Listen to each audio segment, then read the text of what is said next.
మనిషి పెరిగే కొద్దీ బాధలు పెరుగుతూ ఉంటాయి, సమస్యలు పెరుగుతూ ఉంటాయి కదా, కష్టాలు పెరుగుతూ ఉంటాయి. ఎల్కేజీలో హోంవర్కే మనకు పెద్ద సమస్య అవుతుంది కదా. ఆ 10 నెంబర్లో రాయటం, ఆ 20 నెంబర్లో 1 to 10 స్పెల్లింగ్సే మనకు ఎంతో కష్టం అనిపిస్తుంది.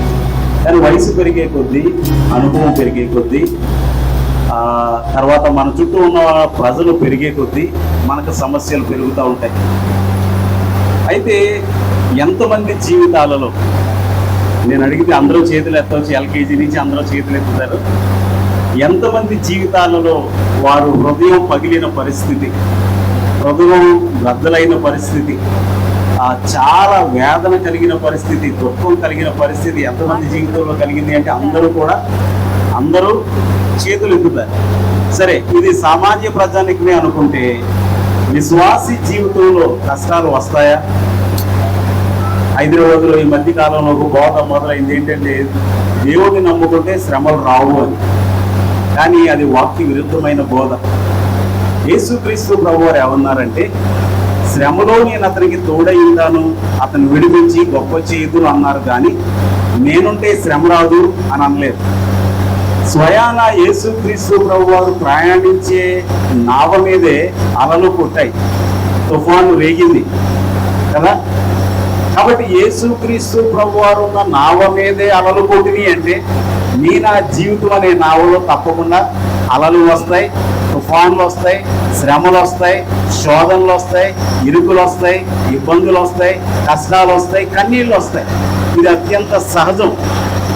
కాబట్టి ఈ దినాన దేవుడు నాకు ఇచ్చిన ఆలోచన ఏంటంటే, విశ్వాసి జీవితంలో వేదనలు, కష్టాలు ఎందుకు వస్తాయి, ఎన్ని రకాలుగా వస్తాయి, వాటిని మనం ఏం చేయాలి, ప్రభువు ఏం చేస్తాడు? విశ్వాసి జీవితంలో కష్టాలు ఎన్ని రకాలుగా వస్తాయి, ఎందుకు వస్తాయి, ఆ కష్టాలు వచ్చినప్పుడు మనమేమి చేయాలి, ప్రభువు ఏం చేస్తాడు? సరే, విశ్వాసి అనగా ఎవరో విశ్వాసి ఎందుకు? విశ్వాసులకు తండ్రి అయిన అబ్రహాము జీవితాన్ని చూడొచ్చు కదా. ఆదికాండం 21వ అధ్యాయం 11వ వచనం చూస్తే, ఆదికాండం 21వ అధ్యాయం 11వ వచనం చూస్తే, అక్కడ అబ్రహాము తన జీవితంలో ఒక్కసారి మాత్రమే అబ్రహాము జీవితం గురించి 13 అధ్యాయాలు రాయబడ్డాయి. ఆదికాండం 12వ అధ్యాయం నుంచి 25వ అధ్యాయం వరకు 13 అధ్యాయాలు ఆదికాండంలో అబ్రహాము జీవితానికి దేవుడు డెడికేట్ చేశాడు. కాబట్టి ఆ 13 అధ్యాయాలు మనం జాగ్రత్తగా గమనించినట్లయితే తన జీవిత కాలం అంతట్లో కూడా అబ్రహాము దుఃఖపడినట్లు ఇక్కడ రాయబడింది. చూద్దాం, ఈ మాట చదివితే, అతని కుమారుని బట్టి ఆ మాట అబ్రహామునకు మిక్కిలి దుఃఖము కలుగజేసెను. అతని కుమారుని బట్టి ఆ మాట అబ్రహామునకు మిక్కిలి దుఃఖము కలుగజేసెను. మిక్కిలి దుఃఖము. చిన్న ప్రార్థన చేసుకుందాం. సర్వోన్నతుడు, సర్వశక్తివంతుడైన మా ప్రియ పరలోకపు తండ్రి, జీవము గల దేవా, ప్రతి ఒక్కరి జీవితంలో చూచుచున్న దేవుడవు, మరి ఈ దినమున ఇక్కడికి మమ్మల్ని నడిపించిన దేవుడవు ప్రభువా, నీ వాక్యంతో మాతో మాట్లాడండి. చుట్టుపక్కల పరిస్థితులు ఎలా ఉన్నా మా హృదయము నీ మీద ప్రభువా కాన్సన్ట్రేట్ చేసే కృపను మాకు దయచేయండి. ఈ వాక్యముతో మాతో మాట్లాడండి. మా ప్రాణములను సేద తీర్చి బలపరిచి తెప్పరిల్ల చేయమని, ఈ బలముతో నింపి నడిపించమని యేసు నామములో స్తుతించి వినయముగా వేడుకొనుచున్నాము తండ్రి, ఆమేన్. అబ్రహాము జీవితంలో కూడా శ్రమలు వచ్చినాయి. విశ్వాసులకు తండ్రి కదా, మరి శ్రమలు ఎందుకు వస్తాయి? దేవునికి స్నేహితుడు కదా, మరి కష్టాలు ఎందుకు వస్తాయి? దేవునితో ముఖాముఖిగా మాట్లాడిన వాడు కదా, ఇబ్బందులు ఎందుకు వస్తాయి అని మనం అనుకోవచ్చు. కానీ ప్రతి విశ్వాసి జీవితంలో కష్టాలు వస్తాయి. అబ్రహాము జీవితంలో ఎన్ని రకాల కష్టాలు వచ్చినాయని మనం చూసినట్లయితే, మొట్టమొదటిగా మనం చూద్దాం. మొట్టమొదటిసారి అబ్రహాము హృదయం బ్రద్దలైంది ఎప్పుడు అంటే, ఆదికాండం 12వ అధ్యాయం 14-15 వచనాలు చూస్తే, ఆదికాండము 12వ అధ్యాయం 14-15 వచనాలు చూస్తే అక్కడ ఈ విధంగా రాయబడి ఉంది. అబ్రహాము, ఆదికాండము 12వ అధ్యాయము 14-15 వచనాలు. అబ్రహాము ఐగుప్తులో చేరినప్పుడు ఐగుప్తీయులు ఆ స్త్రీ మిక్కిలి సౌందర్యవతి అయి ఇండుట చూచిరి. ఫరో యొక్క అధిపతులు ఆమెను చూచి ఫరో ఎదుట ఆమెను పొగిడిరి గనుక ఆ స్త్రీ ఫరో ఇంటికి తేబడెను. 10వ వచనం చూస్తే అప్పుడు ఆ దేశంలో కరువు వచ్చెను. ఆ దేశంలో కరువు భారముగా ఉన్నందున అబ్రాహాము ఐగుప్తు దేశంలో నివసించుటకు అక్కడికి వెళ్ళెను. దేవుడు అబ్రాహామును పిలిచాడు. చాలా ఆశ్చర్యకరమైన పిలుపు. అబ్రాహాము దేవునిని ఎరుగని వాడు, దేవునిని వెంబడించిన వాడు. అటువంటి అబ్రాహాము దేవుని స్వరము విని ఎక్కడికి వెళుతున్నాడో ఎరుగక, ఎంత దూరం ప్రయాణించాలో తెలియక, ఎవరైనా ఎక్కడికి వెళ్తున్నా అబ్రాహాము అంటే సమాధానం లేకపోయినప్పటికీ దేవుని మీద విశ్వాసముతో బయలుదేరి వెళ్ళాడు. తన భార్యను, తనకు కలిగిన సమస్తమును తీసుకుని వెళ్ళాడు. చాలా దూరం ప్రయాణమై వెళ్ళాడు. ప్రభువా ఎంత దూరం అంటే దేవుడు సమాధానం చెప్పలేదు. ప్రభువా ఎంతకాలం ప్రయాణం అంటే దేవుడు సమాధానం చెప్పలేదు. ప్రభువా ఇంకెంత దూరం అంటే దేవుడు సమాధానం చెప్పలేదు. కానీ ప్రతి ఉదయం అబ్రాహాము లేవాలి, దేవునికి ప్రార్థన చేయాలి. దేవుడు ఏ దిశలో వెళ్ళమంటే తూర్పు వైపున వెళ్ళమంటే తూర్పు వైపు వెళ్ళాలి, పడమర వైపునంటే పడమర వైపుకు వెళ్ళాలి, ఉత్తరం అంటే ఉత్తరం, దక్షిణం అంటే దక్షిణం. కాబట్టి దేవుడు వెళ్ళమన్నంత దూరం ప్రయాణించాలి.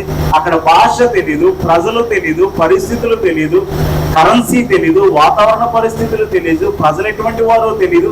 అయినా అబ్రాహాము విశ్వాసం కలిగి వెళ్ళాడు. చాలా ఆశ్చర్యమైన విశ్వాసం. అయితే దేవుడు ఏ దేశానికి వెళ్ళమన్నాడో ఆ దేశానికి వెళ్ళిన తర్వాత అబ్రాహాము ఒక బలిపీఠం కట్టి దేవుని ప్రార్థన చేసిన తర్వాత ఆ దేశంలో ఏమొచ్చింది? కరువు వచ్చింది. కరువు వచ్చినప్పుడు అబ్రాహాం ఏం చేయాలి? ప్రభువా నువ్వు రమ్మన్నావు, నేను వచ్చాను.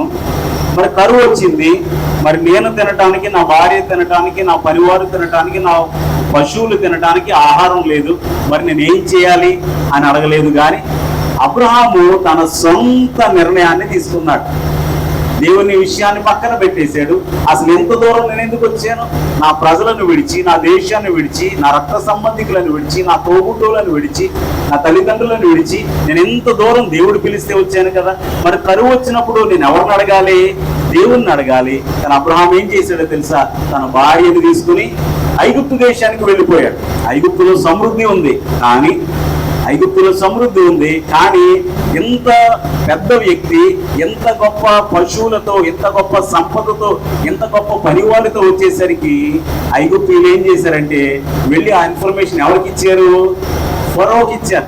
ఏమని చెప్పారంటే, ఒక ముసలాయన వచ్చాడు, పెద్ద వ్యక్తి, ఆమె భార్య వచ్చింది, చాలా పశువులు మందలు వచ్చి, చాలా ఆస్తిపరుడు, మన దేశంలో బ్రతకడానికి వచ్చాడు, అతని భార్య చాలా అందంగా ఉంది అని చెప్పేసరికి ఫరో అనుకున్నాడు, ఆ స్త్రీ వచ్చిందని చెప్పారు, భార్య అని చెప్పలేదు, స్త్రీ వచ్చిందని చెప్పారు. ఒక స్త్రీ కూడా వచ్చింది, ఒక స్త్రీ పురుషుడు వచ్చారని చెప్పారు. ఫరో ఆమెను తీసుకుని వెళ్ళిపోయి ఎక్కడ పెట్టుకున్నాడు? తన ఇంట్లో పెట్టుకున్నాడు. జాగ్రత్తగా గమనించండి, అబ్రహాము ఒంటరిగా ఉన్నాడు, వయసు మీద పడుతూ ఉంది, తన చుట్టూ తనకు బాధ చెప్పుకునే వాళ్ళు ఎవరూ లేరు, తన భార్య ఉంది, తన భార్యకు తనకు తన భార్య ఉన్నారు. కానీ ఇద్దరు కలిసి ఆలోచన చేసి ఎక్కడికి వచ్చారు? ఐగుప్తుకు వచ్చారు. ఒక్కసారి ఆలోచించండి, సాయంత్రం అయిపోతుంది, చీకటి పడిపోతుంది, అబ్రహాము ఒంటరిగా ఉన్నాడు, తన భార్యను ఫరో తీసుకెళ్ళిపోయాడు. ఫరోతో పోరాడలేడు, ఫరో కాళ్ళు పట్టుకోలేడు, ఫరోను బ్రతిమలాడలేడు. ఎందుకంటే నా సహోదరి అని చెప్పేశాడు. ఇప్పుడు ఈ సహోదరి అయితే ఏముంది? ఇప్పుడు ఎవరైనా ఒక అతను ఉన్నాడు, ఆమెకు ఒక సహోదరి ఉంది, ఒక రాజు గారు వచ్చి వివాహం చేసుకున్నట్టు ఎవరు కాదంటారు? కానీ అబ్రహాం అబద్ధం ఆడాడు, అబ్రహాం ఒక రాంగ్ డెసిషన్ తీసుకున్నాడు. అబ్రహాం పరిస్థితి ఎలా ఉందంటే ఒంటరి అయిపోయాడు. చాలాసార్లు మన జీవితంలో మనం తీసుకునే రాంగ్ డెసిషన్స్ బట్టి, రాంగ్ డెసిషన్స్ ఇవి మనలను వేదనకు గురి చేస్తాయి. మొట్టమొదటి కారణం, అబ్రహాం అంతటి వ్యక్తి ఒక రాంగ్ డెసిషన్ తీసుకున్నాడు అంటే నేను తీసుకోకుండా ఉంటామా? మొన్న మధ్యకాలంలో ఒక తండ్రి నాకు కనబడ్డాడు, తెలిసిన బంధువులు, అతనే కరెంట్ పోయినట్టు ఒక అతను కనబడ్డాడు, తెలిసిన బంధువుల వ్యక్తి. అతను ఏమని చెప్తున్నాడంటే, అంతకుముందే 1 సంవత్సరం క్రితం వాళ్ళ పాపకి వివాహం చేశారు. వివాహానికి పిలిస్తే వెళ్ళాము, వివాహానికి అటెండ్ అయ్యాము, సంబరంగానే చేశారు, సంతోషంగానే చేశారు. తర్వాత మాటల్లో వస్తుంది కదా, పాప ఎలా ఉందండి, అల్లుడు గారు ఎలా ఉన్నారు అంటే ఆయన కళ్ళల్లో నీళ్లు, వెంటనే కళ్ళల్లో నీళ్ళు వచ్చేసి, ఎందుకండి ఏమైంది అని అడిగితే మేము నెత్తి నోరు బాదుకొని చెప్పాము, మా పాపకి వద్దు వద్దు వద్దు అని చెప్పాము, ఆమె మొండికేసింది, చేయకపోతే బ్రతకనంది, మీరెవరో నాకు అవసరం లేదంది, ఇంట్లోంచి వెళ్ళిపోతానంది. అందుకని ఏమీ చేయలేక దిక్కుతోచని పరిస్థితుల్లో అతన్నిచ్చి వివాహం చేసాం. 3-4 నెలలు బాగానే నడిచింది. 5వ నెల నుంచి ఏమైంది, అసలు స్వరూపం బయటపడింది. ఇప్పుడు సంవత్సరం అయ్యింది, ఇప్పుడు అతనితో ఉండనంటుంది. ఇప్పుడు వెనక్కి రావడానికి మాకు బరువు ఎక్కడ పోతుందో మాకు బాధ, అక్కడ ఉంటే అతను ఏం చేస్తాడో మాకు భయం. వస్తే మాకు బాధ, విడిచిపెడితే భయం. కాబట్టి ఇదంతా ఎందుకు జరిగింది అంటే ఆ అమ్మాయి తీసుకున్న రాంగ్ డెసిషన్ ఇప్పుడు తన తల్లిదండ్రులకు దుఃఖాన్ని మిగిల్చింది, తన ప్రాణానికి ఒక థ్రెట్ అయ్యింది. చాలాసార్లు మన జీవితంలో కూడా మనం తీసుకునే రాంగ్ డెసిషన్, మనం తీసుకునే చెడు నిర్ణయాలు, మనం తీసుకునే తప్పుడు నిర్ణయాలు మనకేం మిగులుస్తాయంటే కన్నీటిని మిగులుస్తాయి, ఒంటరి వారిని చేస్తుంది, దుఃఖపరుస్తుంది, ఇబ్బంది పెడుతుంది, ఎవరితోటి చెప్పుకోలేరు. నేను పుట్టి పెరిగిన ఊరిలో కూడా రోజర్స్ అని ఒక అన్న ఉండేవాడు. రోజర్స్ ఆయన మా బంధువే. మా అమ్మ వాళ్ళ ఇంటి పేరు, వాళ్ళ మదర్ వాళ్ళ ఇంటి పేరు ఒకటే. పెద్దమ్మ మా వీధి చివరనే ఉంటారు, పెద్దమ్మ కొడుకు. ఆయన చిన్నప్పుడు చాలా స్టైల్గా ఉండేవాడు, చాలా సరదాగా ఉండేవాడు. నేను చిన్నపిల్లలు అతని దగ్గరికి వెళ్ళి ఆడుకుంటూ ఉండేవాళ్ళం. చాలా స్టైల్గా డ్రెస్ చేసేవాడు, చాలా స్టైల్గా డ్యాన్స్ చేసేవాడు, చాలా హెయిర్ స్టైల్ చేసేవాడు, చాలా మంచిగా ఉండేవాడు, చాలా చక్కగా ఉండేవాడు. అయితే ఆయన కొంచెం పెద్ద అయిన తర్వాత, మేము అప్పటికి 4th క్లాస్ 5th క్లాస్ చదువుతున్నాం, ఆయన జాబ్ చేయడానికి ముంబై వెళ్ళిపోయాడు. అప్పుడప్పుడు వస్తూ ఉండేవాడు, వెళ్తూ ఉండేవాడు, వస్తూ ఉండేవాడు. కొంతకాలానికి ఆయన ఊరు వచ్చాడు. వచ్చిన తర్వాత కొంచెం నీరసంగా కనబడ్డాడు. ఏంటి నీరసంగా కనబడ్డాడంటే ఆరోగ్యం బాగోలేదని చెప్పారు. ఆరోగ్యం బాగోలేదా, ఎందుకు బాగోలేదో, చిన్న వయసే కదా, ఇంకా వివాహం అవ్వలేదు అనుకున్నాం. సరే మేము ఆడుకుంటున్నాం, అన్న దగ్గరికి వెళ్తున్నాం, వస్తున్నాం, ఆడుకుంటున్నాం. తర్వాత మళ్ళీ ముంబై వెళ్ళాడు. కొంతకాలానికి మళ్ళీ వచ్చేసాడు. వచ్చేసి ఇంకా వెళ్ళటం లేదు. ఏంటి ఏమైంది ఏమైంది ఏమైంది అంటే తర్వాత అర్థమైంది అతనికి ఎయిడ్స్ వచ్చిందని. తర్వాత ఒకానొక రోజు అతని దగ్గరికి కూర్చుని, అన్న అసలు ఏమైంది అని అడిగితే అప్పుడు మాకు తెలిసి తెలియని వయసు అన్న అన్నాడు, తమ్ముడు నేను ఒక తప్పుడు నిర్ణయం తీసుకున్నాను. తర్వాత ఎంతవరకు వచ్చిందంటే ఇంకా ఆయన చనిపోతాడు, బ్రతకడు అన్నారు. అప్పుడు ఆయనను 2 చేతుల మీద ఎత్తుకుని, నాతో పాటు పెరిగిన వ్యక్తి, నా వయసు ఉన్నవాడు, ఒక ఫ్రెండ్ 2 చేతులు పట్టుకుని ఎత్తుకుని వెళ్ళి, అప్పుడు నా వివాహం అయిపోయింది, 2 చేతులు పట్టుకుని వెళ్ళి బాప్తిసం ఇప్పించి అలా 2 చేతులతో మోసుకుని వచ్చాడు. కొంతకాలానికి అతని జీవితం ముగిసిపోయింది. ఎందుకన్నా ఇంత జరిగింది, ఎందుకు ఇంత మీదకి వచ్చింది అంటే అతను చెప్పిన మాట, నాకు చిన్న వయసే, నాకు పెద్దగా అనుభవం లేదు, కానీ అతను అన్న మాట, తమ్ముడు నేను ఒక తప్పుడు నిర్ణయం తీసుకున్నాను. అతనిది మా అన్నది ఒకే వయసు. మా అన్న ఇప్పుడు మేడ్చల్లో సేవ చేస్తున్నాడు. ఆయన చనిపోయి చాలా కాలం అయిపోయాడు.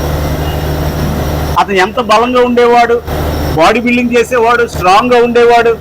మనం పెద్ద అయితే అన్నలాగా ఉండాలి అనుకునే వాళ్ళం. ఇప్పుడు అతనే అన్న ఏమైపోయాడంటే తన శరీరంలో ఉన్న శక్తి అంతా కోల్పోయి కనీసం నడవలేక 2 చేతుల్లో ఎత్తుకుని తీసుకెళ్తుంటే ఆ దృశ్యం నా కళ్ళలో ఇప్పటికింకా కదలాడుతూనే ఉంది.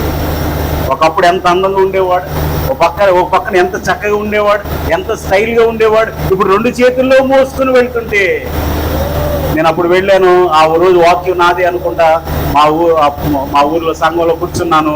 నా భార్య కూడా నా పక్కన ఉంది. అన్నకి బాప్తిసం ఇచ్చారు, ఆ ఈస్టర్ రోజు నాదే ప్రసంగం అనుకుంటా. అన్నని ఇలా 2 చేతులతో మోసుకొని వస్తుంటే అది చూసేసరికి నా హృదయం బ్రద్దలైపోయింది. ఎందుకో తెలుసా, ఒక్క తప్పుడు నిర్ణయం అతని జీవితాన్ని ఏం చేసింది, నాశనం చేసేసింది. అబ్రహాము జీవితంలో కూడా ఒక తప్పుడు నిర్ణయం తీసుకున్నాడు. ఎవరితో పంచుకోవాలో తెలియదు, పంచుకోవడానికి చుట్టుపక్కల ఎవరు లేరు. అయ్యో ఎంత తెలివి తక్కువ పని ఎందుకు చేసావరా అని అడుగుతారు చుట్టుపక్కల ఫ్రెండ్స్. పెద్దవాళ్ళకి చెప్పాలంటే వేదన, తోబుట్టువులకు చెప్పాలంటే అయ్యో నన్ను ఏమనుకుంటారో అని. కాబట్టి ఈ ఒక్క తప్పుడు నిర్ణయం, అబ్రహాము చేసిన ఈ ఒక్క తప్పు నిర్ణయం అతని ఒంటరి వాడిని చేసింది. అబ్రహాము తీసుకున్న ఈ ఒక్క తప్పు నిర్ణయం తన భార్యను దూరం చేసింది. అబ్రహాము తీసుకున్న ఈ ఒక్క తప్పు నిర్ణయం అతనికి దుఃఖాన్ని మిగిల్చింది. ఒకవేళ మనం తప్పు నిర్ణయం తీసుకున్న దాన్ని పర్యవసానాన్ని అనుభవిస్తూ ఉన్నామేమో. కయీను కూడా కోపం వచ్చింది, ఇక తన తమ్ముడిని చంపుదామని నిర్ణయించుకున్నాడు, చంపేశాడు. ఇప్పుడు దేవుడు అతన్ని శపించాడు. ఇప్పుడు ఒంటరిగా పారిపోతూ ఉన్నాడు. ఇప్పుడు ఒంటరి అయిపోయాడు. తనకు కుటుంబం ఉంది కానీ బాధ పంచుకోలేడు, తనకు స్నేహితులు ఎవరు లేరు, బాధను పంచుకోలేడు. సంసోను కూడా దెలీలా అనే ఒక స్త్రీని మోహించాడు. తల్లిదండ్రులు చెప్పారు, వద్దురా, నీ జనాంగంలో నీ సొంత జనాల్లో నీకు అమ్మాయిలు లేరా, ఫిలిష్తీయుల స్త్రీ నీకెందుకురా అని చెప్పారు, కానీ వినలేదు. వెళ్ళాడు. ఒకానొక రోజున అతను కళ్ళు పీకేశారు. ఇప్పుడు అంధుడైపోయిన తర్వాత ఒంటరిగా వేదన పడుతూ ఉన్నాడు. ఒక్క తప్పు నిర్ణయం జీవితాన్ని అతలాకుతలం చేస్తుంది. చాలాసార్లు మనం చాలా లైట్ మూడ్లు అనుకుంటూ ఉంటాం. ఏమనుకుంటాం? an idea can change your life. అవును, an idea can change our life in both ways. అయితే పాజిటివ్ గా కానీ లేదా నెగిటివ్ గా కానీ. అయితే దేవుని దగ్గరికి నడిపిస్తుంది లేదా దేవునికి దూరం చేస్తుంది. అయితే కుటుంబంలో గొప్ప పేరు ప్రఖ్యాతలు తీసుకొస్తుంది లేదా కుటుంబంలో గొప్ప అవమానాన్ని తీసుకొస్తుంది. అయితే తల్లిదండ్రులకు సంతోషాన్ని కలిగిస్తుంది లేదా గొప్ప దుఃఖాన్ని మిగులుస్తుంది. ఒకవేళ మనం ఇటువంటి తప్పు నిర్ణయం తీసుకుని ఒకవేళ బాధ అనుభవిస్తున్నామేమో. అబ్రహాము ప్రార్థించి ఉంటాడు, అబ్రహాము వేదన పడి ఉంటాడు, అబ్రహాము దేవుని సన్నిధిలో కన్నీరు కార్చుంటాడు. నేను అనుకుంటాను దేవుడే కలుగ చేసుకుని ఎవరితో మాట్లాడాడు తెలుసా? ఫరోతో మాట్లాడితే అప్పుడు ఫరో ఏం చేశాడంటే, బాబు నీకొక నమస్కారం, ఈ మధ్య మా మైటి ఇంకొక దోశ వేసుకోమ్మా అంటే నీకో నమస్కారం అంటుంది. ఎక్కడ నేర్చుకుందో? స్కూల్లో. మన వాళ్ళమ్మ ఇంకొక దోశ వేసుకో తల్లి అంటే నీకో నమస్కారం, నాకు దోశ వద్దు అంటుంది. ఎక్కడ నేర్చుకుందో? స్కూల్లో నేర్చుకుంటారు ఇవన్నీ, ఇంట్లో మాట్లాడే మాటలు కాదు.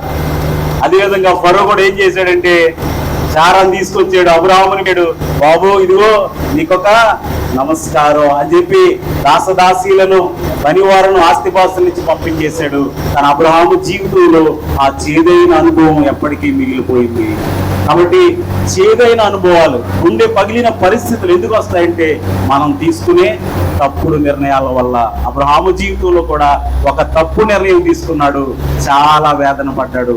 రెండవదిగా మనం చూసినట్లయితే 21వ అధ్యాయం 10వ వచనం, ఆది కాండము 21వ అధ్యాయం 11వ వచనం చూస్తే ఇందాక మనం చదివిన వాక్యము, అతని కుమారుని బట్టి అయితే అతని కుమారుని బట్టి ఆ మాట అబ్రహామునకు మిక్కిలి దుఃఖము కలుగజేసెను. అబ్రహాము జీవితంలో మిక్కిలి దుఃఖం కలుగజేసిన విషయం ఇష్మాయేలు గురించిన విషయం.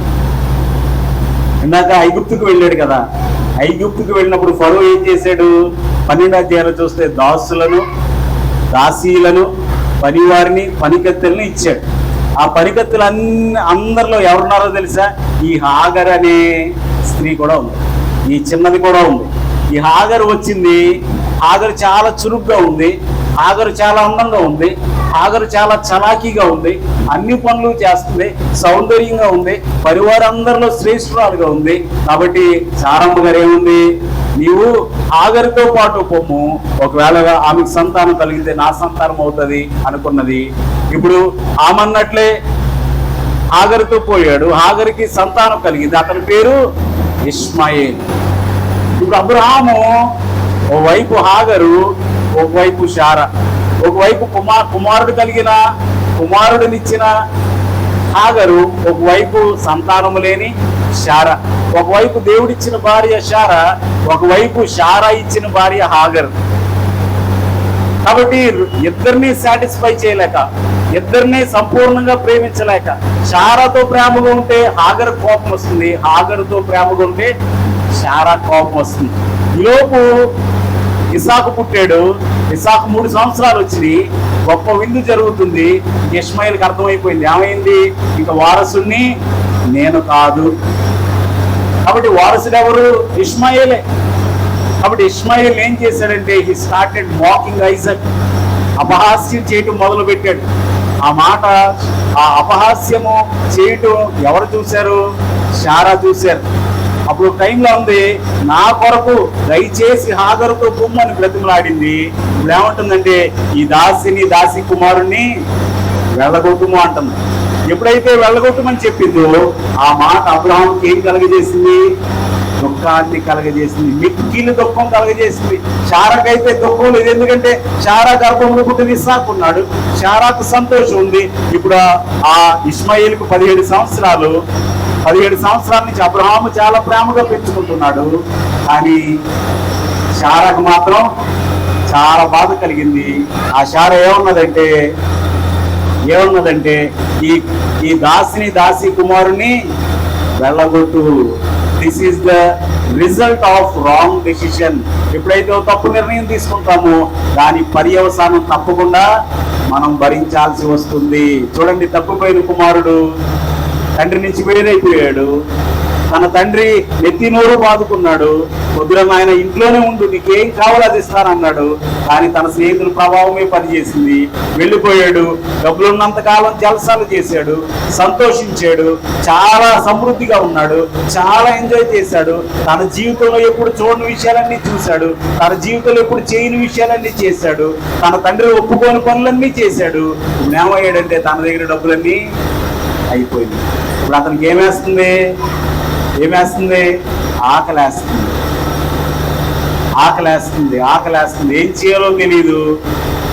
వాళ్ళ అయ్యగారు ఏం చెప్పారంటే, బాబు రే ఈ పందులకి పుట్టి అన్నాడు. ఈ పందులకు పుట్టేస్తే ఇంకా ఆఖరికి ఎంతవరకు వచ్చాడంటే ఆ పందుల పొట్టులో కొంచెం పొట్టు తిని కడుపు నింపుకుందాం అనుకున్నాడు. ఎంత విచారం చూడండి. అసలు యూదులు పందుల్ని ముట్టుకోరు, అసలు అవి కనబడితేనే ఒప్పుకోరు. అటువంటిది ఆ వ్యక్తి పందులకి మేత వేస్తున్నాడు. ఆ మేతను కొంచెం తినటానికి ఆశపడుతూ ఉన్నాడు. ఇక్కడ కూడా మనం చూస్తే అబ్రహాముకి ఎందుకు దుఃఖం కలిగిందో తెలుసా? అతను ఐగుప్తుకు వెళ్ళటాన్ని బట్టి ఇప్పుడు ఆ మాట అబ్రహాముకి ఏం కలిగింది? దుఃఖాన్ని కలిగించింది. కాబట్టి ఒక్కొక్కసారి మనం తీసుకున్న నిర్ణయాలు మనకి దుఃఖాన్ని కలిగిస్తాయి, మనకి వేదనను కలిగిస్తాయి, మనకి ఇబ్బందిని కలిగిస్తాయి. చూడండి, రూతు తన మామైన తన అత్తగారైన నయోమితో పాటు వచ్చింది, కానీ ఓర్పా మిగిలిపోయింది. రూతు దేవుని ప్రణాళికలో భాగమైంది. ఓర్పా మాట ఇంకొకసారి పేరు పరిశుద్ధ గ్రంథంలో రాయబడలేదు. ఎందుకో తెలుసా? ఆమె తీసుకున్న నిర్ణయం. ఆమె కనుక తన ప్రజలతో, దేవుని ప్రజలతో నేను బ్రతుకుతాను అని నిర్ణయించుకుంటే ఆమె పేరు పరిశుద్ధ గ్రంథంలో రాయబడేది. అప్పుడు రాయబడింది. ఇంకా తర్వాత మరలా నయోమితో ముద్దు పెట్టుకుంది. ఇంకా ఆమె వెనక మోయాబు దేశానికి వెళ్ళిపోయింది. ఇంకా చరిత్రలో కలిసిపోయింది. ఆ తర్వాత ఓర్పా అనే పేరు పరిశుద్ధ గ్రంథంలో మనకు కనబడదు. ఇస్కరియోతు యూదా కూడా మనం చూసినట్లయితే తన యజమానిని ఎంతకు అమ్మేశాడండి? 30 వెండి నాణేలకి అమ్మేశాడు. పరలోక రాజ్యంలో బంగారపు వీధులు దేవుడు నీ కొరకు నా కొరకు సిద్ధపరిచాడు అని యేసు క్రీస్తు ప్రభు వారు బోధిస్తే కేవలం 30 వెండి నాణేల కోసం ఏం చేశాడు? తన గురువు గారిని అమ్మేశాడు. పునః 30 వెండి నాణేలకు ఇల్లు కొనుక్కున్నాడా? ఓ స్థలం కొనుక్కున్నాడా? వస్త్రాలు కొనుక్కున్నాడా? బంగారం కొనుక్కున్నాడంటే ఏమీ కొనుక్కోలేదు. అవి అతనికి ఉపయోగపడలేదు. అతను ఎంత వేదన పడితే వెళ్ళి ఊరు పెట్టుకుంటాడు ఆలోచించి. అప్పుడు ఒక్కొక్కసారి మనం తీసుకునే నిర్ణయాలు మనకు దుఃఖాన్ని కలిగిస్తాయి. అబ్రహాము తీసుకున్న నిర్ణయం అతనికి దుఃఖాన్ని కలగజేసింది. ఆ నిర్ణయం వల్ల వచ్చిన రిజల్ట్ అతనికి దుఃఖాన్ని కలగజేసింది. ఇంకా రెండవదిగా మనం చూసినట్లయితే ఆదికాండం 22వ అధ్యాయం 3వ వచనం చూస్తే అక్కడ దేవుడు ఇస్సాకును బలి ఇవ్వమంటూ ఉన్నాడు. ఆదికాండం 22వ అధ్యాయం 3వ వచనం. తెల్లవారినప్పుడు అబ్రహాము లేచి తన గాడిదకు గంత కట్టి తన పనివారిలో ఇద్దరిని తన కుమారుడగు ఇస్సాకును వెంట పెట్టుకొని దహనబలి కొరకు కట్టెలు చీల్చి లేచి దేవుడు తనతో చెప్పిన చోటికి వెళ్ళెను. ఇక్కడ మనం చూస్తే అబ్రహాముకు మరి ఒకసారి గుండె పగిలింది. ఈసారి అతను తప్పు చేయటం వల్ల కాదు, దేవుడు అతనిని పరీక్షించటం వల్ల. ఒక్కొక్కసారి దేవుడు మనలను పరీక్షలకు గురి చేసినప్పుడు కూడా మనకేం కలుగుతుందో తెలుసమ్మా? దుఃఖం కలుగుతుంది, వేదన కలుగుతుంది, బాధ కలుగుతుంది. ప్రభువా, ఎందుకెంత శ్రమ వచ్చింది? నువ్వు నన్ను విడిచిపెట్టేసావా? నా బాధ నీకు కనపడట్లేదా? దేవుడు నా మొర ఆలకించట్లేదా, ఇంకెంతకాలం ఇలా అని దుఃఖపడేవారు ఉంటారు. కానీ దేవుడు ఒక్కొక్కసారి చెప్పే మాట, దేవుడు ఒక్కొక్కసారి చెప్పే ఆలోచన మనకి దుఃఖాన్ని కలిగిస్తుంది. దావీదును దేవుడు అభిషేకించాడు, కానీ సౌలు తరవడం ప్రారంభించాడు. ఒకానొక సమయంలో ఏమవుతుందంటే అతడు అరణ్యంలో ఎక్కడో దాక్కుంటాడు. అప్పుడు దేవుడు గాదు అనే ప్రవక్తను పంపించి ఏమంటాడంటే, నువ్వు అరణ్యాల్లో దాకోవద్దు, యోదయ దేశానికి పారిపోమ్మని దేవుడు సెలవిస్తున్నాడు అంటాడు. ప్రభువా, నేను పారిపోవాలా? నువ్వు అభిషేకించిన నేను పారిపోవడం ఏంటి? అసలు నేనేం తప్పు చేశానా నువ్వు నన్ను పారిపోమంటున్నావు? ఇంతకాలం నాకు భయం వేసి నేను పారిపోయాను, సరే, కానీ నువ్వు దేవుడు కదా, నువ్వు సౌలుతో చెప్పొచ్చు కదా, మరి నన్ను పారిపోమంటున్నావేంటి?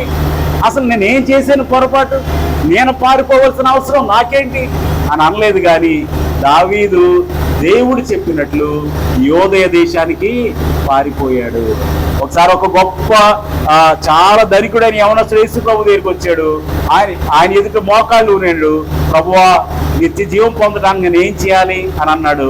అప్పుడు ఆయన నరహత్య చేయకూడదు, వ్యభిచరించకూడదు, దొంగతనం చేయకూడదు, ఆ తల్లిదండ్రులను సన్మానించాలి, ఈ దేవుణ్ణి ప్రేమించాలంటే ప్రభు అవన్నీ చిన్నప్పటి నుంచి నేను చేస్తున్నాను అన్నాడు. అప్పుడు యేసుక్రీస్తు ప్రభు వారు ఏమన్నారంటే, నీ ఆస్తి నమ్మి పేదలకిమ్ము, నీ వచ్చి నన్ను వెంబడించు అన్నారు. ఆ మాట ఆ యవనస్తునికి మిక్కిలి దుఃఖము కలుగజేసింది. కాబట్టి ఆ యవనస్తుడు మరలా తిరిగి రాలేదు. నేను అనుకుంటాను, ఒకవేళ ఆ యవనస్తుడు తిరిగి వచ్చుంటే మనం పరిశుద్ధ గ్రంథంలో 13 మంది యేసుక్రీస్తు ప్రభు వారికి శిష్యులు అని నేర్చుకునేవారు. ఎంతమంది అండి? 13. ఆయన రాలేదు కాబట్టి ఎంతమంది? ఇప్పుడు 12 మందే. ఒకసారి దేవుడు నీకు నాకు చెప్పే మాట, దేవుని వాక్యం, దేవుని ఆజ్ఞ నీకు నాకు దుఃఖాన్ని కలిగించవచ్చు. ఎందుకో తెలుసా? అది మనకు మేలు చేయడానికే. అది మనకు మేలు చేయడానికే. చిన్నప్పుడు ఒకసారి దీపావళికి క్రాకర్స్ అమ్ముతారు కదా, మనం ఏం చేస్తాం? అవి కొనుక్కొని క్రిస్మస్ టైంలో కాల్చుకుంటాం కదా. చిన్నపిల్లలు కొంటే మా అమ్మమ్మ గారు అయితే దీపావళి రోజున ఒక్కడు కూడా కాల్చుద్దురా, తర్వాత నువ్వు ఎప్పుడు కాల్చుకున్నా పర్వాలేదని. మా నాన్నగారిని బ్రతిమలాడితే ఆ రోజుల్లో 100 రూపాయలు అయితే సంచి నిండా వచ్చాయి. సరే, ఆయనకి తెలిసిన ఫ్రెండ్స్ అందరూ ఎవరో షాపులు పెడితే ఆయన ఆ దీపావళి రోజు సాయంత్రం తీసుకొచ్చేవారు. అప్పుడు కొంచెం తక్కువ రేటుకి దొరుకుతాయి. సరే, తీసుకొస్తే అప్పుడు క్రిస్మస్ వస్తుంది. నేను ఏం చేసేవాడిని, 23, 24 తారీఖులు వస్తే వింటర్ కదా, ఎండ బాగుంటుంది, అవి తీసుకుని వెళ్ళి ఎండలో ఆరబెట్టేవాడిని, చాపేసి. ఎందుకంటే బాగా కాలాలి కదా, ఎండలో ఆరబెట్టేవాడిని. సరే, ఆరబెట్టేవాడిని, జాగ్రత్తగా చూసుకునేవాడిని. ఎప్పుడు 25 రాత్రి అవుతుందా కాల్చుకుందాం అనుకునేవాడిని. జాగ్రత్త ఒకసారి అలా కాల్చుకుంటుంటే చాలా జాగ్రత్తగా ఉండాలి, ఈ క్రాకర్స్ వద్దు అని చెప్పారు. అయినా కానీ నేనేం చేశాను, వాళ్ళకి తెలియకుండా కొని తెచ్చుకున్నాను. మనకు సైకిల్ వచ్చు, అప్పుడప్పుడు రూపాయి 2 రూపాయలు ఇస్తుంటే దాచిపెట్టేవాడిని, కొని తెచ్చుకున్నాను. వద్దురా క్రాకర్స్ వద్దని. వీళ్ళు తెచ్చేవన్నీ ఏంటి, కాకర పొవ్వొత్తులు కదా, ఈ పెన్సిల్స్, మనకి ఏవైతే హాని కలవో అవి తీసుకొచ్చేవారు. మనకేంటి, టాటాకు పెట్టే పెద్ద సౌండ్ రావాలి, సౌండ్ వస్తేనే సెలబ్రేట్ చేసుకున్నట్టు. ఒకసారి అలా కాలుస్తున్నాను, అది ఏమైందంటే అది పేలి వచ్చి నా వేలు మీద పడింది. వేలు మీద బొబ్బు వచ్చేసరికి అప్పుడు నేను బాగా ఏడుస్తున్నాను. అప్పుడు నాన్నగారు ఏమన్నారండి, నేను చెప్పాను కదా వద్దని అని కోపడ్డారు. అమ్మేమో దగ్గర తీసుకుని వచ్చి బర్ణాలు రాసింది, ఇంకోసారి అలా చేయొద్దు అని చెప్పి. అంటే దేవుడు కూడా ఒక్కొక్కసారి ఏం చేస్తాడంటే, దేవుడు తీసుకునే నిర్ణయాలు ఎందుకు అంటే మనకి క్షేమం కలగటానికి. ఇక్కడ దేవుడు కూడా అబ్రహామును పరీక్షించి విశ్వాసులకు తండ్రిని చేయటానికి ఈ ఒక్కగానొక్క కుమారుడు నాకు బలివు అంటున్నాడు. ఒక్కొక్కసారి దేవుని వాక్యము నిన్ను నన్ను బాధపరుస్తుంది అంటే, నా హృదయాల్లో గాయపరుస్తుంది అంటే, నీకు నాకు దేవుని వాక్యం మనలను నెమ్మది లేకుండా చేస్తున్నట్టు. ఎందుకో తెలుసా? నీకు నాకు మేలు చేయటానికే.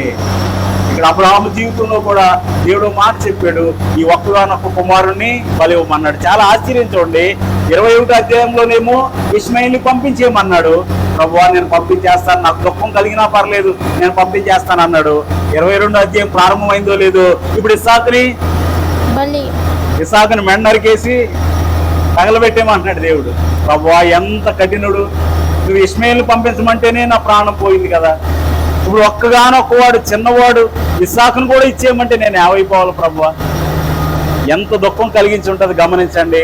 కానీ ఆ దుఃఖంలో సహితము అబ్రహాము దేవుణ్ణి వెంబడించాడు గనుకనే ఇప్పటికింకా 6000 సంవత్సరాలైనా మనం ఏమనుకుంటున్నామో తెలుసా, అబ్రహాము పేరుని మర్చిపోలేదు. ఒకవేళ దేవుని ఆజ్ఞ నీకు కష్టంగా కనిపించవచ్చు, నీకు ఇబ్బందిగా కనిపించవచ్చు, భారంగా కనిపించవచ్చు, చాలా కష్టం వెంబడించడం అనుకోవచ్చు, కానీ వెంబడిస్తే తరతరాలకు ఆశీర్వాదం దేవుడిస్తాడు. హల్లెలూయా. హల్లెలూయా. ఒక్కొక్కసారి దేవుని ఆజ్ఞ మనల్ని చాలా ఇబ్బంది పెట్టవచ్చు, చాలా బాధ పెట్టవచ్చు. ప్రభువా నాకు వచ్చేది ఇంతే జీతం, ఇందులో దశంభాగం అడుగుతావా?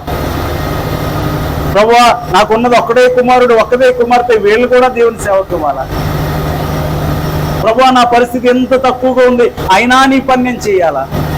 ప్రభువా ఇన్ని అవమానాలు కలుగుతున్నాయి, అయినా నీ పని చేయాలా? ప్రభు ఎవరు నన్ను అర్థం చేసుకోవట్లేదు, ఎవరు నన్ను సహకరించట్లేదు, అందరూ నన్ను హేళన చేస్తున్నారు, అయినా నేను నిన్ను వెంబడించాలా అని అనిపించవచ్చు. కానీ దేవుని ఆజ్ఞ ఒక్కొక్కసారి మనకు కష్టాన్ని కలిగించిన అది మనకు ఆశీర్వాదాన్ని మిగులుస్తుంది. అబ్రహాము జీవితంలో దుఃఖం కలిగింది, ఎందుకో తెలుసా? అది దేవుని ఆజ్ఞను బట్టి కలిగింది. అయినా అబ్రహాము మొరియా పర్వతం ఎక్కాడు, దేవుడు విశ్వాసులకు తండ్రిగా చేశాడు. సారేపతి విధవరాల ఇంట్లో కొంచెం పిండి ఉంది, 2 రొట్టెలు అవుతాయి, ఒకటి కొడుక్కి ఒకటి ఆమెకు. కానీ ప్రవక్త వచ్చి ఏమన్నాడు? ముందు ఒక్క రొట్టె కూడా కాదు, సగం రొట్టె నాకు పెట్టమన్నాడు. ప్రభువా ఉన్నదే 2, అందులో సగం పెట్టమంటే ఇంక మేము ఏం తినాం అనుకోలేదు. కానీ సారేపతి విధవరాలు చాలా కష్టమైన, చాలా ఇబ్బంది అయినా, చాలా నిష్ఠూరమైన, చాలా బాధ అయినా అది తీసుకుని వచ్చి ఎవరికి ఇచ్చింది? ప్రవక్తకి ఇచ్చింది. కరువు కలిగినప్పుడు చాలా మంది ఆకలితో చచ్చిపోయారు. ఈ విధవరాలు ఆమె కుమారుడు మాత్రం సమృద్ధితో జీవించారు. ఒక్కొక్కసారి దేవుని మాట నీకు నాకు దుఃఖం కలిగించవచ్చు, దేవుని ఆజ్ఞ నీకు నాకు బాధ కలిగించవచ్చు, దేవుడు చెప్పినట్లు చేయటం చాలా కష్టం అనిపించవచ్చు. కానీ మనం విధేయత చూపించి చేసినట్లయితే దేవుడు నిన్ను నన్ను ఆశీర్వదిస్తాడు. చివరిగా అబ్రహాము జీవితంలో దుఃఖం ఎప్పుడు కలిగింది? 23వ అధ్యాయం 2వ వచనం చూస్తే అక్కడ అబ్రహాము జీవితంలో మరొకసారి దుఃఖం కలిగింది. అతని హృదయం పగిలిపోయింది. ఎందుకో తెలుసా? చూడండి. సారా కానాను దేశమందలి హెబ్రోనును తర్బాలో మృతి పొందెను. అప్పుడు అబ్రహాము సారా నిమిత్తము అంగలార్చుటకును ఆమెను గూర్చి ఏడ్చుటకును వచ్చెను. అబ్రహాం పెద్దవాడైపోయాడు. తన కష్టాల్లో, నష్టాల్లో, ఇరుకుల్లో, ఇబ్బందుల్లో, శ్రమల్లో, శోధనలో తోడున్న భార్య ఏమైంది? చనిపోయింది. అబ్రహాము దుఃఖం ఎవరు ఆపలేకపోతున్నారు. తన జీవిత సహచరి ఎంతగానో ప్రేమించాడు, అన్ని విషయాల్లో తోడుగా ఉంది. సహోదరి చెప్పమంటే చెప్పింది, పలానా చోటకు వెళదామంటే మారు మాట్లాడకుండా వచ్చేసింది. ఇస్సాకును బలిస్తానంటే మారు మాట్లాడకుండా తల వంచింది. అన్ని విషయాల్లో సహకరించింది. ఇప్పుడు ఒంటరి వాణ్ణి చేసి వెళ్ళిపోయింది. చాలాసార్లు మరణం అనేది మన జీవితాల్లో మానని గాయాన్ని చేస్తుంది. ఏం గాయం అండి? మానని గాయం. మన జీవితాల్లో కూడా వ్యక్తిగతంగా కూడా చాలా అనుభవం ఉంటుంది. నా జీవితంలో కూడా ఉంది, చాలా మంది జీవితాల్లో ఉంటుంది. అది మనకి బాగా సన్నిహితులైన వారు, మనం బాగా ప్రేమించేవారు, మనల్ని ఎంతగానో ఇష్టపడేవారు మనకు దూరం అయిపోయినప్పుడు ఆ బాధ మనం వర్ణించగలమా? బిషప్ విల్సన్ సింగం గారని ఇక్కడ లోపల బిషప్ గారు ఉన్నారు, బాగా సన్నిహితులు. వారు 3 అన్నదమ్ములు. ఆయన తమ్ముడు పేరు అనిల్ సింగం. ఆయన భార్య నర్సుగా చేస్తారు, హెడ్ నర్సుగా, స్టాఫ్ నర్సుగా సూర్యాపేటలో చేస్తారు. అయితే ఆయనకు ఒక కుమారుడు కుమార్తె. ఆయనకు దాదాపుగా 50-52 సంవత్సరాలు ఉంటాయంతే. ఆయన చనిపోయి 4 సంవత్సరాలు అయింది. ఆయన చనిపోయినప్పుడు వెళ్ళాను. బిషప్ గారి తల్లి గారికి 87-88 సంవత్సరాలు ఉంటాయి. వెళ్ళాను. ఆమె అసలు ఓదార్పు పొందట్లేదు. బాబు అన్న వెళ్ళిపోయాడు అని ఏడ్చింది. ఆమెను కూడా నేను హత్తుకుని ఏడ్చాను, ప్రార్థన చేసాం, వచ్చేసాం. తర్వాత నవంబర్ 18వ తారీఖు నా పుట్టినరోజు. ఆ రోజు పెద్ద మనిషి దగ్గరలో ఉంది కదా, నేను ప్రార్థన చేయించుకుందాం, సేవకురాలు కదా అని వెళ్ళాను. అప్పటికి ఆయన చనిపోయి 7-8 నెలలు అయిపోయింది. దానికి కొంతకాలం క్రితమే ఆ బిషప్ గారు తండ్రి గారు చనిపోయారు, లూక్ మోసెస్ గారు. ఆయనకి 84 సంవత్సరాల వయసులో ఆయన చనిపోయాడు. అయితే ఆయన చనిపోయిన 2 సంవత్సరాలకి కుమారుడు చనిపోయాడు, చిన్న కుమారుడు.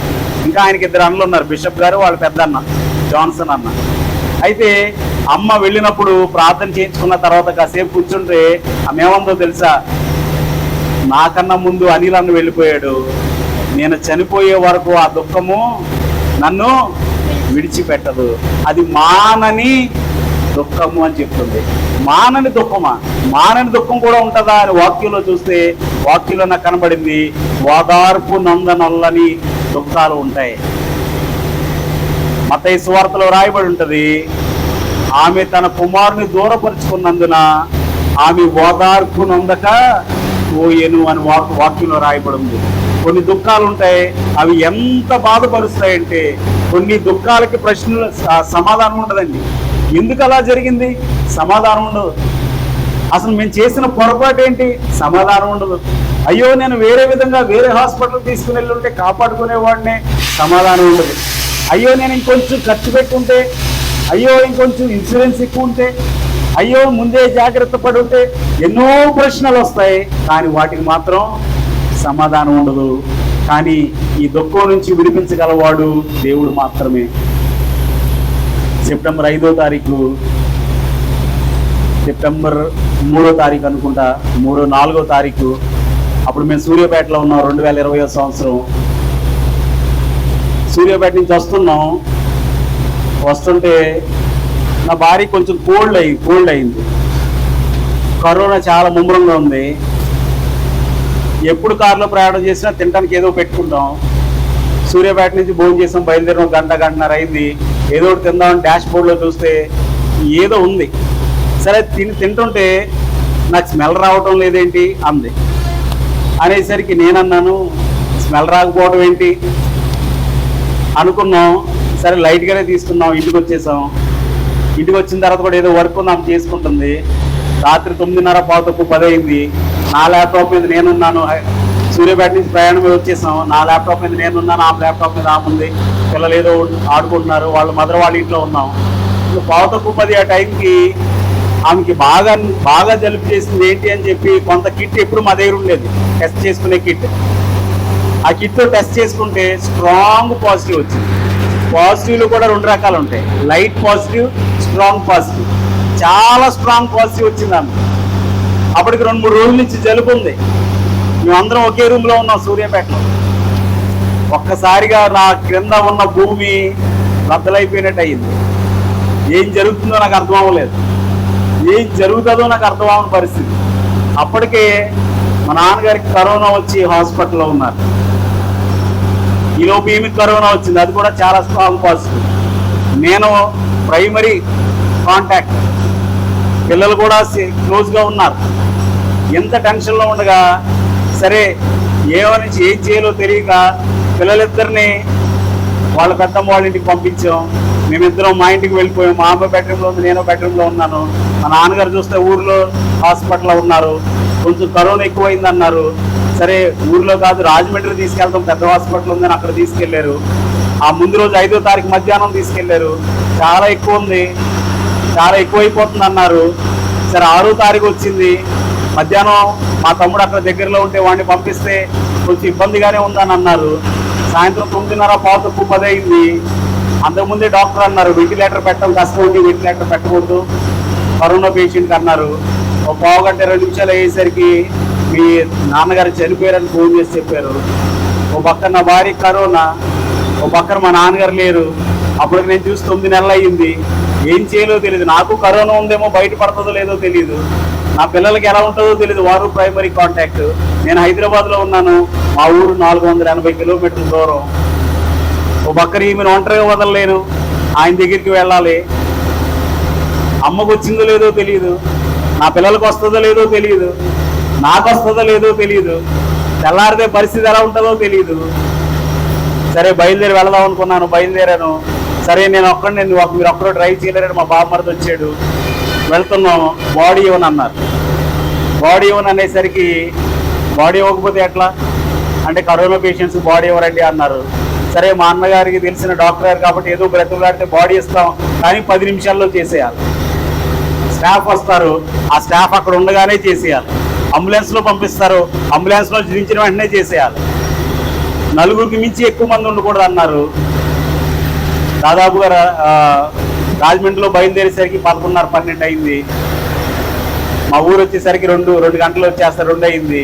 నేను విజయవాడ దాటేసరికి విజయవాడ ఎంటర్ అవుతున్నాను, బాడీ వచ్చేసింది అన్నారు. ఇంకొక 3 గంటలు ఉంటే వచ్చేస్తాను నేను, ఉంచండి అన్నాను. ఉంచడానికి వీల్లేదు అన్నారు. మరి ఎలా ఏం చేస్తారో అన్నారు. ఏం చేయాలో వాళ్ళకే పాల్పోలేదు. మా అన్న, మా అక్క, ఇంకో 2 మా మేనల్లుడు, ఇంకో 4 కలిసి మా నాన్నగారిని భూమిలో పాతి పెట్టేశారు. నాకు వీడియో చూపించారు, నేను వీడియోలో చూశాను. చివరిగా మా నాన్నగారిని చూడలేకపోయాను. చాలా కాలం నేను మనిషిని అవ్వలేదు. ఎందుకు జరిగిందో తెలీదు, నేనేమన్నా పొరపాటు చేసానా తెలీదు. ఇప్పటికి ఇంకా నా జీవితంలో సమాధానం దొరకని ప్రశ్న, ప్రభువా నా తండ్రి నాకు ఎందుకు చూపించలేదు. చాలాసార్లు మన జీవితాల్లో కూడా మనకి సమాధానం దొరకని ప్రశ్నలు ఉంటాయి. ఎందుకు అలా జరిగిందో మనకు తెలియదు. ఒకవేళ మనం చేసిన పొరపాటు ఏంటో తెలియదు. ఇక్కడ అబ్రహాము జీవితంలో కూడా మనం చూస్తే తన భార్యను కోల్పోయాడు. ఏం జరుగుతుందో తెలియదు, భవిష్యత్తుని ఎలా ఎదుర్కోవాలో తెలియదు, రేపటిని ఎలా ఎదుర్కోవాలో తెలియదు. కానీ అబ్రహాము చాలా చాలా చాలా వేదన పడిపోయాడు. కానీ మనకు ఒక నిరీక్షణ ఉంది, మరణాన్ని జయించిన ప్రభు మనతో ఉన్నాడు. ఒకవేళ ఇటువంటి దుఃఖం నీ జీవితంలో ఉందేమో, ఇంకా సమాధానం దొరకని ప్రశ్నలు నీ జీవితంలో ఉన్నాయేమో, ఇంకా ఎందుకు అలా జరిగిందో తెలియక నీవు ఇబ్బంది పడుతూ ఉన్నావేమో. ఒకవేళ ఇప్పుడు అర్థం అవ్వకపోవచ్చు, కానీ సమాధానం ఇచ్చేవాడు దేవుడు, ఆదరించేవాడు దేవుడు. మన ఒంటరి వారం కాదండి. ఎందుకో తెలుసా, నేను చాలాసార్లు బాధపడ్డాను. చాలాసార్లు 6 నెలలు 8 నెలలు అయిపోయిన తర్వాత కూడా ఎప్పుడైనా జ్ఞాపకం వస్తుంటే, డ్రైవింగ్ చేస్తుంటే నాకు ఎలా నీళ్ళు కారిపోతూ ఉండి ఏడుస్తే డ్రైవింగ్ చేసిన రోజులు ఎన్నో ఉన్నాయి.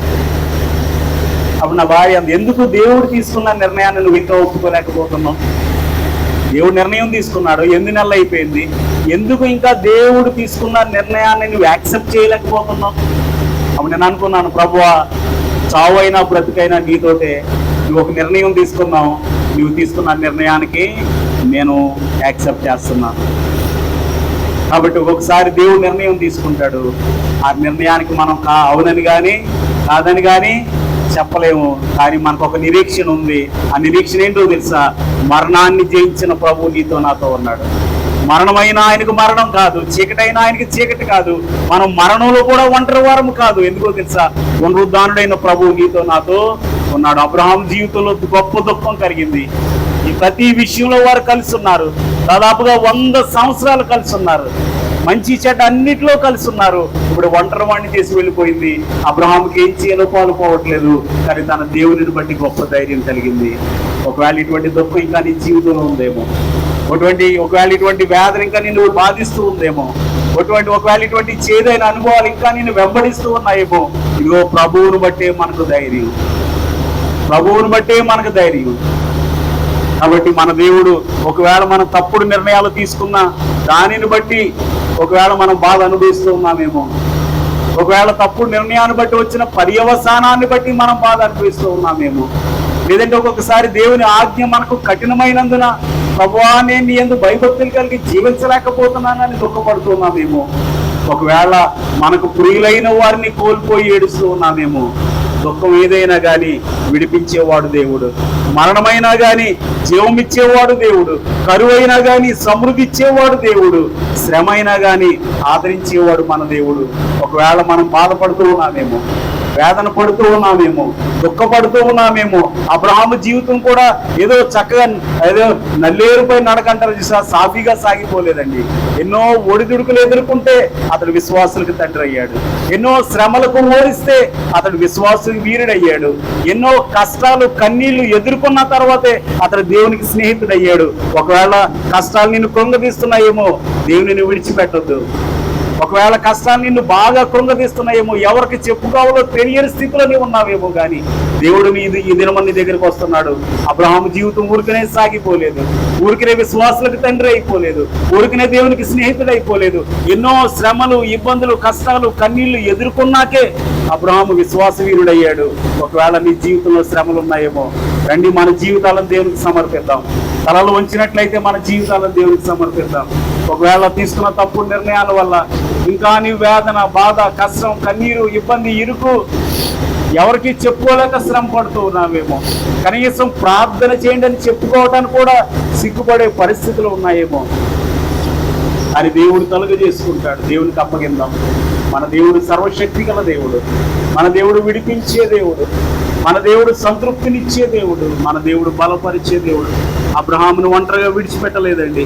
తన భార్య దూరం అయిపోయినప్పుడు, ఒంటరితనంతో ఇబ్బంది పడుతూ ఉన్నప్పుడు, నేను చెప్పని స్థలానికి వెళ్ళావు కదా, అనుభవించు అని దేవుడు తిట్టి దూరం అయిపోలేదు, కానీ దేవుడు కలుగ చేసుకున్నాడు. ప్రభువా kindly intervene, kindly do something అని దేవుడికి మొరపెడదాం. మన దేవుడు విడిచిపెట్టే దేవుడు కాదు,